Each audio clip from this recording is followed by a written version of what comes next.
Mas aqui já tem gente passando mensagem aqui pra mim dizendo: e jararaca? O homem vai falar de jararaca, não? Tem que falar de jararaca, rapaz. Jararaca cangaceiro e jararaca santo. Pelo menos na cabeça de muita gente, né? Nos fala aí de jararaca, amigo. Jararaca é uma figura muito interessante porque, primeiro, vamos falar de Cochete, né? Uma dificuldade que os cangaceiros tiveram para romper aquelas trincheiras, principalmente na frente da casa do prefeito, que era formada por fardo de algodão. Cochete teve uma ideia brilhante na época, né? A gente deve lembrar, quem olha hoje para Alberto Maranhão, aquela rua relativamente estreita, com casa de um lado e outro, na época não era assim. Era muito distante as casas, né? É tanto que a casa do prefeito era ali, e durante toda essa preparação, pouca gente, o povão mesmo não tomava conhecimento do que estava acontecendo, porque a casa do prefeito praticamente ficava fora da cidade, já era na periferia da cidade, na época ali já era o final da cidade, né? Só os mais envolvidos que participavam de todas as reuniões, mas o povão mesmo só tomou conhecimento depois da deixar do baile lá do Ipiranga, dos clubes de futebol, né? Estava comemorando quando chegou a notícia que o Lampião já estava chegando aqui. Mas é interessante que Cochete, qual foi a ideia dele? Era fazer o que hoje a gente chama de coquetel molotov, né? Ele pegou uma garrafa, ele encheu de combustível, botou um mulambo dentro, acendeu aquilo ali e saiu de peito nu, né? Peito nu, dentro sem proteção nenhuma ali para onde ele pudesse se esconder das balas que estavam vindo ao encontro dele. A ideia era jogar essa garrafa dentro lá da trincheira lá de algodão, né? Porque ia incendiar aqueles algodão, aqueles fardos, e as pessoas iam sair, eles iam matar todo mundo. Mas antes de chegar lá, um tiro veio, acertou na cabeça, ele prostrou-se na hora, né? Esse tiro, que muita gente disse que saiu, até o próprio Raul Fernandes, que saiu da fachada da casa do pai dele, que era o prefeito Rodolfo Fernandes, né? Que o prédio que hoje é a prefeitura, mas não é. Ele saiu da casa da esquina, que ele tinha visão para dois lados, né? A casa do prefeito, ele só tinha visão para frente. Então, daquela casa, daquela esquina, do Platibanda, aquela parte de cima ali, é que saiu o tiro que acertou o Cochete, ele já caiu pronto ali e ficou lá. Imagina a cena, né? Ele caído lá com a garrafa na mão, com o pavio aceito, aquele negócio todo. Mas era uma prática dos cangaceiros, que sempre que um cangaceiro caía, o outro ia lá tirar os embornais dele. Por quê? Porque os embornais eram eles já vinham, desde que entraram no Rio Grande do Norte, fazendo assaltos. Então já vinham com dinheiro, de joias e tudo, os seus embornais, e principalmente munição, né, que era uma coisa muito importante para eles. Num depoimento que Jararaca deu aqui da cadeia ao jornalista Lauro da Escócia, ele disse que os principais cangaceiros, os principais aqueles mais destacados dos bandos, eles carregavam e chegaram aqui com até 500 cartuchos. Imagina o peso de 500 cartuchos para você carregar dentro de embornais aí, né? E eles precisavam ter esses embornais. E Jararaca foi que se dispôs a fazer essa ação, e também sem proteção, era outro homem muito valente, né? E saiu também sem nada de proteção, e quando chegou próximo onde tinha caído o Cochete, ele foi atingido no peito, né? Essa bala atravessou o pulmão dele, ele caiu, mas era um homem muito forte, ainda levantou e tentou avançar, mas outro tiro acertou na perna dele, né? Ele ficou no chão e achavam que ele tinha morrido, né? Qual o diferencial de Jararaca que a gente falou aí? Jararaca, ele era um cangaceiro que tinha tido uma instrução militar, porque ele ainda, na adolescência, praticamente adolescente, 16, 17 anos, ele teve uma briga lá com o pai, fugiu de casa, e nessa fuga ele se inscreveu no Exército Brasileiro, e terminou indo para São Paulo, para participar daquelas revoluções que estava havendo em São Paulo e tudo. Então, ele, além da coragem do nordestino que ele já tinha, né, da malvadeza que era natural dele, ele tinha toda uma instrução militar. Então, disse que era era terrível, com uma faca na mão para briga e tudo. Era um cangaceiro realmente muito temido por todos, pela valentia que ele era. Tanto que ele recebeu esse nome de Jararaca, né? Por ser muito valente, por ser agressivo, atacava de forma mortal. E Leão, eu tive muita... Quando eu estava escrevendo a biografia de Jararaca, eu tinha uma curiosidade, que eu sabia que ele tinha nascido na cidade de Buíque, né, lá em Pernambuco, de procurar saber o que significava Buíque, né? E tive uma surpresa, porque Buíque vem do Tupi-Guarani, que significa ninho de cobra. Então, a gente descobriu que o Jararaca, esse nome foi dado a ele depois, tinha nascido do ninho de cobra, né? E Jararaca, que depois quando o assalto não estava dando, o ataque aqui não estava dando certo, né? Lampião deu o sinal aí de fuga, vamos embora, que o negócio aqui não está certo, e os cangaceiros saíram na correria, até com medo de morrer também. Já tinham morrido o Cochete, Jararaca eles acharam que tinha morrido também, já tinha outros cangaceiros feridos, né, no bando, e alguns até grave. E quando deram, vamos embora, que o negócio aqui não está certo, caíram fora. E tem até testemunho de Jararaca, ele gritava: fulano, me ajuda, eu estou ferido e tudo, e ninguém nem ligava, passaram direto e fugiram. E depois disso, a cidade toda escura, né? A batalha aqui foi curta, não foi tão longa, foi pouco mais de talvez não tenha chegado a 1 hora de combate em tudo isso. Mas a cidade estava totalmente no escuro, né?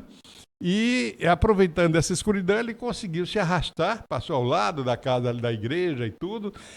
Quando chegou nos fundos da igreja, lá passava a linha de trem, tinha uma barreira lá, ele tombou na barreira, mas assim ele conseguiu se arrastando até chegar onde ele sabia que tinham deixado os animais, né? Lá, os reféns e tudo que eles tinham deixado, na região que na época se chamava o Saco, lá no bairro ali, Lagoa do Mato. Lagoa do Mato, né? Naquele bairro ali, que na época se chamava Saco. Só que quando ele chegou lá, não tinha mais. Lampião já tinha caído fora com todo mundo, já não tinha mais nada lá. E ele continuou seguindo na linha do trem. Quando chegou na ponte, ele queria passar para o outro lado, mas a ponte era uma ponte de trem, né? Então era só para passagem de trem, não dava passagem por cima. E ele passou por baixo, porque aquela ponte tinha sido construída há pouco tempo e ainda tinha as escoras de madeira que tinham usado para erguer a ponte, né? Ele saiu segurando com a água, o rio não estava tão cheio, com a água segurando, com o corpo dentro da água, mas segurando nas estacas até chegar ao outro lado, onde ele se abrigou lá numa moita, né? E já de madrugada, no outro dia, ele viu passar lá um cossaco, né? Um trabalhador lá da Estrada de Ferro, e ele pediu ajuda, né? Ficou gritando lá, esse homem foi ver o que era aquilo, né? Aquela que estava chamando lá, e descobriu o Jararaca. E ele ofereceu dinheiro a essa pessoa para que levasse medicamentos para ele, né? E que medicamento ele pedia? Ele pedia água e sal, fazer a salmoura para limpar aquela ferida, pedia pimenta malagueta e pedia um canudo de mamoeiro. Né? Canudo? Canudo de mamoeiro. Para que o canudo, Geraldo? A meizinha, ou a medicina do cangaço, né, eles faziam, segundo explicou, e esse depoimento ele deu a Laura da Escócia, eles mastigavam a pimenta malagueta. Imagina mastigar pimenta malagueta até formar uma pasta, que era jogada dentro desse canudo e era soprada dentro da ferida. Né? Como a bala tinha atravessado, a bala não estava essa prática que eles faziam, diz que a pimenta ele eliminava qualquer risco de infecção. Isso foi comprovado já depois aí, já da medicina moderna, que realmente há uma substância na pimenta que tem essa capacidade. Né? E ele disse que ardia muito, muitos até desmaiavam de dor, mas não infeccionava, né? Principalmente quando a bala tinha saído. E essa pessoa recebeu esse dinheiro dele, veio aqui para a cidade, mas a cidade estava muito agitada, não sabia se Lampião voltava ou não, estava aquela agitação, as trincheiras ainda tudo ativas aqui, e ele teve medo. Ele, olha, se descobre que eu estou ajudando esse cangaceiro, vão me prender também.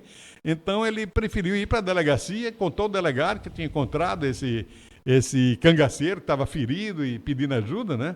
E armaram todo um esquema para ir prendê-lo. Agora, como prender um cangaceiro brabo como o Jararaca? Aí montaram, e aí esse rapaz foi até muito corajoso, porque o esquema é o seguinte: você vai levar o que ele pediu, você vai distraí-lo, vai fazer ele tirar a camisa para poder limpar, deixa as armas de lado, quando ele soltar as armas a gente ataca. Né? E a polícia cercou o local lá e ficou esperando a ação desse rapaz, e assim aconteceu. Né? Quando ele se descuidou um pouquinho das armas, né, para poder limpar o ferimento, a polícia chegou, prendeu. trouxeram ele daquela ponte ali, daquela passagem, até a cadeia ali, onde hoje é o Museu Lauro da Escócia, a distância é grande para se andar a pé. E prenderam, amarraram mão de pé, e esse homem veio aqui num pau, aqui né, sendo pendurado com esses ferimentos de bala. E disse que foi muito sofrimento, porque quando respirava aqui no peito, o ferimento do peito borbulhava aqui, né, aquela salmoura aqui pelo o pulmão furado, né? E mesmo assim ele passou uma semana ainda na cadeia e achava que esse homem ia morrer em consequência desse ferimento, mas inclusive no laudo cadavérico diz lá que ele morreu em consequência do ferimento, né? Mas quando viram que o homem estava se recuperando a cada dia, resolveram justiçá-lo, como a polícia dizia na época, né? Que era uma prática que estava acontecendo aqui no Rio Grande do Norte. Os cangaceiros não foi o primeiro, né, nem o último que aconteceu isso aí. Outros cangaceiros também foram justiçados aqui de diversas formas. Era aquela história, cangaceiro bom é cangaceiro morto, né? E dessa maneira tiraram Lampião, dia 19 de junho, né? Então, do dia 14 ao 19, ele ficou na cadeia, e na madrugada, 19 para 20, tiraram ele da cadeia, dizendo que iam levar para Natal, e na porta do cemitério simularam um pane no carro, o carro parou, dizendo que o motor tinha parado e tudo, e foram arrastando esse homem dentro do carro pela perna ferida. Diz que foi um grito de dor muito grande, né, que ele deu lá, porque sendo puxado assim, e depois disso já foram batendo nele com as coronhas das armas, e quando chegou em determinado local, tinha uma cova aberta, e veio um soldado por trás, deu uma punhalada nas costas dele, ele caiu ali naquele buraco e já foram enterrando. Mas o buraco era pequeno para o tamanho dele, então os soldados pegaram as picaretas para quebrar as pernas dele, para dobrar, para poder caber nesse buraco. Então, essa maneira que eles mataram o Jararaca, né, para a fé cristã, aquela história de não foi assassinado, ele foi imolado, né? Quem estuda a vida dos santos sabe muito bem disso aí. Todo santo ele foi imolado, que morreu com um grande sacrifício. Para a fé cristã, entre ser imolado e santificado é um passo, né? Por isso que hoje, depois do enterro dele, muita gente afirma que alcançou graças divinas através da alma de Jararaca, e por isso que é tão grande aqui a devoção por Jararaca.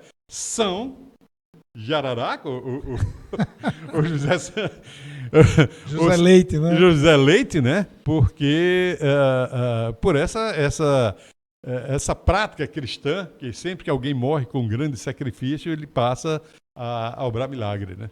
Geraldo,